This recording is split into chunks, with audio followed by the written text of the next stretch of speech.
Meet Victoria, age 12, a rising author with a passion for mystery and storytelling. Here's an excerpt from her latest fanfiction, Danganronpa, The Abyss. As the minutes turned into an hour or two, the lights still hadn't come on. Everyone was spread out across the dome and inside the buildings. Every squeak and sound was heard from hundreds of feet away. Most of them seemed to be panicking about the blackout because they knew that there was a mastermind among them, and possibly a murderer.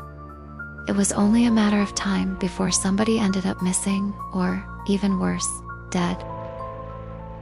"Okay guys, don't panic, or someone can end up injured," Himari told her friends. She was still with Sakura and some of the other girls in the forest when the blackout happened. They decided to head to the gym, hoping everyone would know to meet there. "Who's in here?" Someone opened up the gym door and walked in with a few others. There were different footsteps, all mingling together. "It's us, Himari, Sakura, Manomi, Hano, and Hoshika," Himari shouted. "Who's with you?" "It's Kota, Takashi, and Agari." The three boys joined the girls in the gym. "Have you seen anyone else?" Manami asked. "No, have you?"